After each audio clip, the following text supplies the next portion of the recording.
Hello everyone, welcome back to law vita. My name is Aaradhya.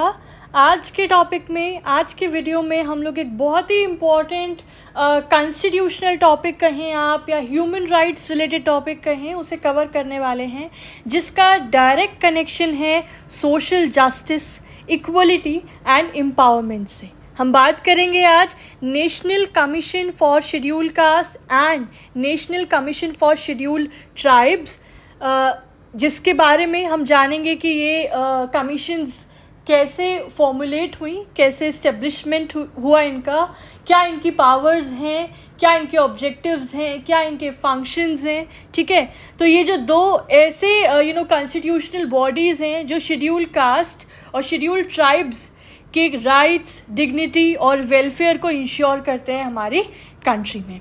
ठीक है, सो these are the constitutional bodies that established to safeguard the rights and interests of the SCs and STs in India, right? And इनका purpose है, इनका objective है to ensure social justice, economic empowerment and protection against any form of discrimination, किसी भी तरीके के भेदभाव से इनको प्रोटेक्ट करना। ठीक है, so we'll begin this lecture. सबसे पहले हम ये जानते हैं कि शेड्यूल कास्ट कौन कहलाता है या शेड्यूल कास्ट की कैटेगरी में कौन आता है, उसका प्रावधान, उसका प्रोविजन इंडियन कॉन्स्टिट्यूशन में क्या है, and same goes with the schedule tribe.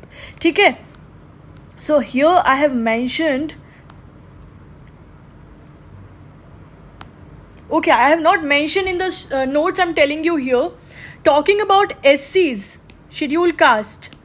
So article 366 clause number 24 जो है वो डिफाइन करता है हु आर शेड्यूल कास्ट। तो ये कहता है कि शेड्यूल कास्ट वो कास्ट, वो रेसेस या वो ट्राइब्स हैं जो आर्टिकल 341 के अंदर, इसमें फर्दर आपको रेफरेंस दिया है आर्टिकल 341 का, जो आर्टिकल 341 के अंदर प्रेसिडेंट के नोटिफिकेशन से डिफाइन किए जाते हैं। अब बात करें आर्टिकल 341 की, तो इसमें प्रेसिडेंट जो है वो शेड्यूल कास्ट को नोटिफाई करता है किसी भी स्टेट या यूनियन टेरिटरी के कंटेक्स्ट में आफ्टर कंसल्टिंग द गवर्नर। और 341 का क्लॉज 2 कहता है that parliament schedule caste list में इंक्लूजन या एक्सक्लूजन कर सकती है। ठीक है, तो 341 में प्रेसिडेंट के पास पावर है नोटिफाई करने का दैट विच कास्ट और which race will be termed as schedule caste. Parliament उस लिस्ट को एक्सक्लूजन और इंक्लूजन कर सकती है और डिफाइन आर्टिकल 366 में किया गया है। सिमिलरली अब मैं आपको अगर शेड्यूल ट्राइब की बात करूँ तो शेड्यूल ट्राइब डिफाइन किए गए हैं आर्टिकल 366 क्लॉज नंबर 25 में। इसमें बताया गया है दैट वो ट्राइबल कम्युनिटीज़ जो आर्टिकल 342 के अंदर नोटिफाई की जाती है वो शेड्यूल ट्राइब कहलाती है। तो इसमें रेफरेंस दिया गया है आर्टिकल 342 का। और 342 में बात की गई है that president after consultation with governor notify करते हैं दैट हु कम्स और which tribe comes, which community comes with in the term of schedule tribe. ठीक है, तो शेड्यूल ट्राइब्स जो है ज़्यादातर फॉरेस्टेड और हिली एरियाज में रहते हैं और उनकी डिस्टिंक्ट कल्चर और वल्नरेबिलिटीज़ को प्रोटेक्ट करना ज़रूरी है। ठीक है, तो अब हम एक ये आपने जान लिया सारा शेड्यूल कास्ट कौन कहलाता है as per the provisions of constitution and same with the schedule tribe. ठीक है, तो पहले एक कंबाइंड कमीशन था for schedule caste and schedule tribe.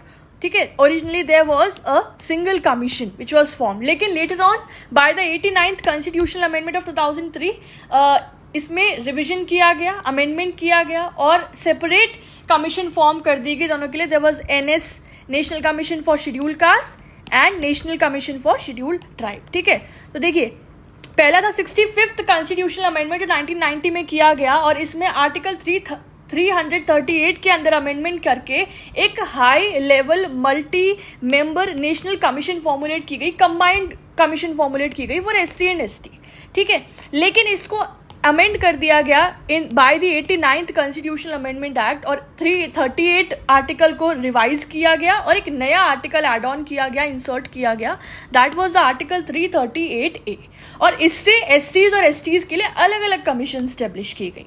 The national commission for schedule caste जो कि आर्टिकल 338 में स्टेब्लिश हो रही है, and national commission for scheduled tribe जो कि आर्टिकल 338 में स्टेब्लिश हो रही है। ये आर्टिकल नंबर्स आप याद रखना। ठीक है, तो अब एक एक करके बात करते हैं। पहले तो national commission for schedule caste, तो ये national commission for schedule caste को 2004 में अलग से इस्टेब्लिश किया गया था। 2004 is the year, and schedule caste communities के वेलफेयर और प्रोटेक्शन के लिए। बात करें इसके कॉम्पोजिशन की, so it has a chairperson, एक चेयरपर्सन होते हैं, एक वाइस चेयरपर्सन होते हैं एंड 3 अन्य मेंबर होते हैं, ठीक है। एंड ये जो मेंबर्स हैं they are appointed by the president by warrant under his hand and seal, ठीक है। प्रेसिडेंट इनको अपॉइंट करते हैं। फंक्शंस की बात कर लेते हैं, ये कुछ मेजर फंक्शंस परफॉर्म करते हैं। द फर्स्ट इज कि शेड्यूल कास्ट के लिए कॉन्स्टिट्यूशनल एंड लीगल सेफगार्ड्स की मॉनिटरिंग करना, उनका इवैल्यूएशन करना टू मेक श्योर कि जो भी लॉज हैं हमारी कंट्री में, जो भी कॉन्स्टिट्यूशनल सेफगार्ड्स हैं, है ना, they must protect and they must safeguard the rights of schedule caste. इनका प्राइम ऑब्जेक्टिव तो शेड्यूल कास्ट के राइट्स को प्रमोट करना, प्रोटेक्ट करना है। सेकेंड इज स्पेसिफिक कंप्लेंट्स की इंक्वायरी करना, जबकि किसी शेड्यूल कास्ट व्यक्ति के राइट्स वायलेट होते हैं, उन कंप्लेंट्स को इंक्वायर करना। Third function is planning process, कि प्लानिंग प्रोसेस में पार्टिसिपेट करना और शेड्यूल कास्ट के सोशियो इकोनॉमिक डेवलपमेंट पे एडवाइस देना। जो भी कंट्री में इंपॉर्टेंट स्टेप्स लिए जाने हैं उसकी प्लानिंग प्रोसेस में ये जो कमीशंस हैं ये पार्टिसिपेट करती हैं टू मेक श्योर कि SCs एंड STs का जो राइट्स हैं वो प्रोटेक्टेड रहे और उनका भी डेवलपमेंट हो। फोर्थ फंक्शन इज प्रेसिडेंट को एनुअल एंड स्पेशल रिपोर्ट्स देना time to time regarding the implementation of their safeguards. Next is union और स्टेट गवर्नमेंट को रिकमेंडेशंस देना फॉर द इफेक्टिव इम्प्लीमेंटेशन। तो यहाँ प्रेसिडेंट को एनुअल रिपोर्ट सबमिट की जा रही है, यहाँ यूनियन एंड स्टेट गवर्नमेंट को रिकमेंडेशंस सबमिट की जा रही हैं for the effective implementation of the safeguards of the people belonging to scheduled caste, ठीक है। और भी जो भी कोई फंक्शन जो प्रेसिडेंट स्पेसिफाई करें वो सब फंक्शंस जो हैं इस कमीशन को परफॉर्म करने होते हैं। एंड जितने भी फंक्शन होंगे they are ultimately related to the protection, welfare, development and advancement of the scheduled caste, ठीक है। So these were the primary functions of this commission. Now talking about the powers, ठीक है। तो commission जो है अपना procedure खुद regulate कर सकती है, ये इसका सबसे पहला और इम्पॉर्टेंट पावर है, that it is vested with the power to regulate its own procedure. क्या प्रोसीजर फॉलो करेगी, क्या रूल्स रेगुलेशंस होंगे, ये कमीशन खुद बनाती है।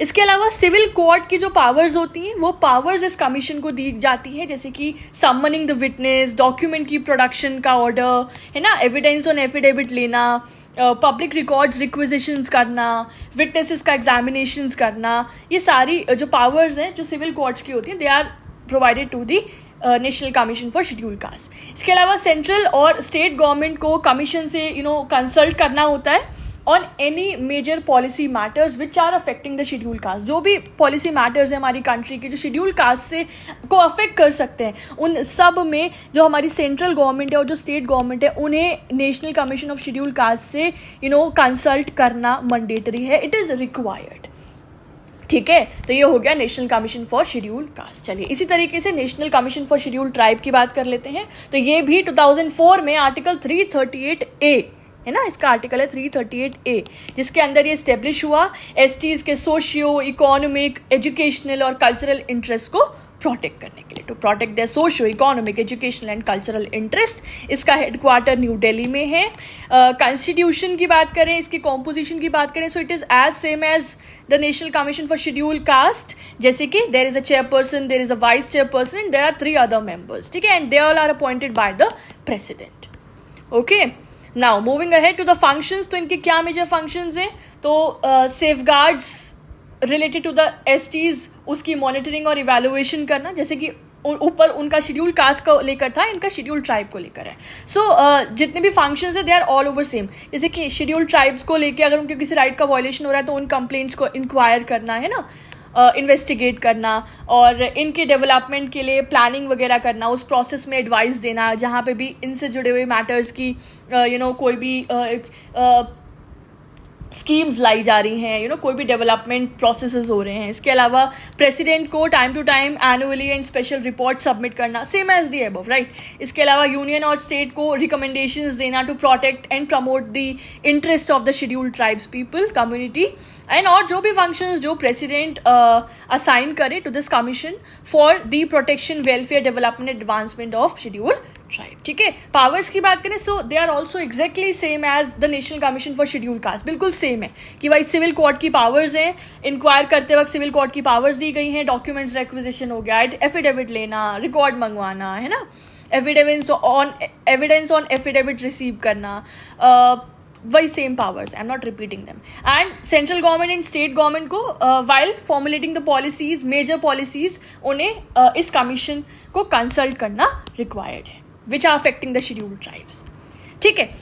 नाउ टॉकिंग अबाउट कि इन कमीशंस की, the national commission for scheduled caste and scheduled tribe, इनका सिग्निफिकेंस क्या है. तो scheduled caste and scheduled tribes को सेंचुरीज से social discrimination, untouchability, force labour, displacement, इन जैसे तमाम चैलेंजेस का सामना करना पड़ा. राइट. तो national commission for scheduled caste and national commission for scheduled tribe constitutional guardians हैं जो इंश्योर करते हैं कि इन कम्युनिटीज़ के राइट्स प्रोटेक्ट हों और इनका फुल सोशियो इकोनॉमिक डेवलपमेंट हो. राइट. तो दोस्तों, national commission for scheduled caste and national commission for scheduled tribe दोनों ही भारत के डेमोक्रेटिक और इंक्लूसिव फ्रेमवर्क का कोर पिलर है. इनकी इफेक्टिवनेस तभी बढ़ेगी, मैं मानती हूँ, जब इन्हें ग्रेटर ऑटोनॉमी दी जाए, है ना, इनको और स्वतंत्रता दी जाए अपने मैटर्स में फंक्शनिंग करने का. रिकमेंडेशंस जो इनके द्वारा दिए जाएं उन्हें बाइंडिंग इफेक्ट मिले और अवेयरनेस बढ़े मार्जिनलाइज कम्युनिटीज़ के बीच. ये कमीशन सिर्फ कंप्लेंट सेंटर नहीं है ना, बल्कि एम्पावरमेंट के इंस्टीट्यूशंस हैं जिनसे हमारे scheduled caste and scheduled tribe communities को भरोसा बनता है कॉन्स्टिट्यूशनल प्रोविजंस पे और जस्टिस सिस्टम पे. राइट. तो ये था हमारा आज का लेक्चर. आई होप आप लोगों को समझ आया होगा and it will help you in your examination. If you आप ये lecture exam point of view से देख रहे हैं तो ये नोट्स, ये एक्सप्लेनेशन आपको हेल्प करेंगे.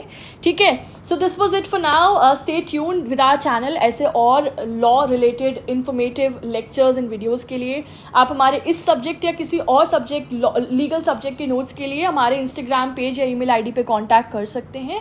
ठीक है. I will revert as soon as possible. So thank you. All the best to everyone. जिनका एग्जाम है अच्छे से एग्जाम दीजिएगा एंड चैनल से जुड़े रहें. और ये वीडियो कैसा लगा उसको कमेंट सेक्शन में ज़रूर बताइएगा. Have a good day. Bye bye.